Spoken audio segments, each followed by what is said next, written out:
नमस्कार, मैं हूं Parmeshwari Paikra. Welcome to my YouTube channel Paikra LLB में आपका स्वागत है। आज हम चर्चा करेंगे झारखंड के मुख्यमंत्री हेमंत सोरेन जी के बारे में।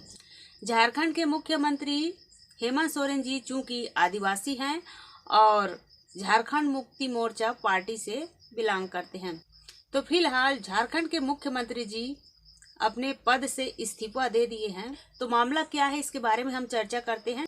तो रांची के कथित जमीन घोटाला से जुड़े हेमंत सोरेन जी ने अपने पद से इस्तीफा दिया है और बुधवार को दोपहर उनके घर ईडी पूछताछ करने के लिए पहुंची थी। इससे पहले सोमवार को प्रवर्तन निदेशालय ने दिल्ली स्थित उनके आवास में पूछताछ के लिए पहुंची थी, लेकिन वो वहां नहीं थे। रांची के कथित जमीन घोटाले में समन जारी होने के बावजूद हेमंत सोरेन जी पेश नहीं हो रहे थे, ऐसा उनका कहना था और ईडी उन्हें अब तक 10 समन जारी कर चुके हैं।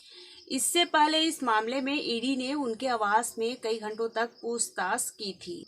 सोमवार को हेमंत सोरेन जी को ईडी के सामने पेश होना था, लेकिन वो नहीं हुए। बाद में दिल्ली स्थित उनके आवास पर जब ईडी पहुंची तो वे वहां भी नहीं मिले। इसके बाद राजनीतिक बयानबाजी शुरू हो गई और बीजेपी ने उन्हें लापता बता दिया।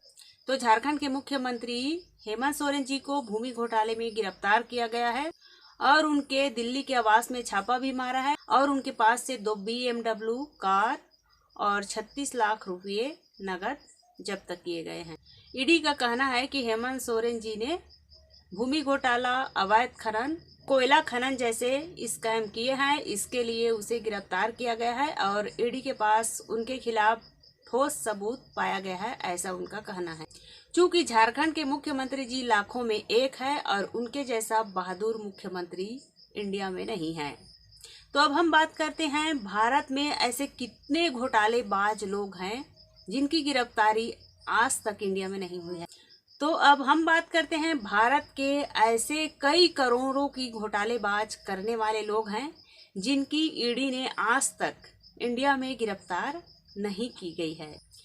जैसे कुछ लोगों का ही नाम है, जैसे कि विजय माल्या, नीरव मोदी और मेहुल चोकसी ही नहीं, 72 लोग देश में धोखाधड़ी करके फरार हैं। भारत के कई ऐसे उद्योगपति लोग हैं जो भारत के बैंकों से कर्ज लेकर फरार हैं, जिसकी ईडी ने आज तक कोई गिरफ्तारी नहीं की है। मेहुल चोकसी भारत के पंजाब नेशनल बैंक से 13,500 करोड़ रुपए की घोटाला की है, लेकिन ईडी ने उसकी गिरफ्तारी नहीं की है। नीरव मोदी भी घोटाले किए हैं, ललित मोदी भी घोटाले किए हैं और शराब कारोबारी विजय माल्या भी कई हजार करोड़ रुपए लेकर फरार हैं। इन लोग विदेशों में ऐशो आराम की जिंदगी जी रहे हैं, लेकिन भारत सरकार के ईडी अर्थात प्रवर्तन निदेशालय न ही ऐसे लोगों की संपत्ति सील कर पाती है और न ही ऐसे लोगों को गिरफ्तार कर पाती है और न ही हमारे देश के प्रधानमंत्री नरेंद्र मोदी जी भी ऐसे लोगों की संपत्ति सील नहीं कर पाती है और न ही उनके लिए ईडी भेज सकती है, लेकिन उसे आज तक इंडिया में गिरफ्तार नहीं कर सका है। और झारखंड के मुख्यमंत्री हेमंत सोरेन जी चूंकि आदिवासी है, इसलिए उसे ईडी तत्काल गिरफ्तार कर लिया। चूंकि हम जानते हैं कि भारत के संविधान सबके लिए बराबर है, भारत के कानून सबके लिए बराबर है, लेकिन यहाँ पे अमीर गरीब देखा जाता है। लेकिन भारत में जिसके पास अधिक संपत्ति हो, पैसा, पावर सब हो, उसको अरेस्ट नहीं किया जाता है और जो कमजोर तबके के लोग हैं उसे तत्काल अरेस्ट कर लिया जाता है। लेकिन हम जानते हैं कि कानून की किताब में कानून सबके लिए बराबर है, इसलिए हमारे देश में इतने घोटाला करने वाले लोग हैं जिसकी आज तक इंडिया में गिरफ्तारी नहीं हुई है। इसके बारे में मैं आप लोगों को बता दी हूँ। तो प्लीज़ मेरे वीडियो पसंद आए तो लाइक, शेयर और सब्सक्राइब जरूर करिएगा, ताकि मैं आप लोगों के लिए नई नई वीडियोस बनाते रहूँगी।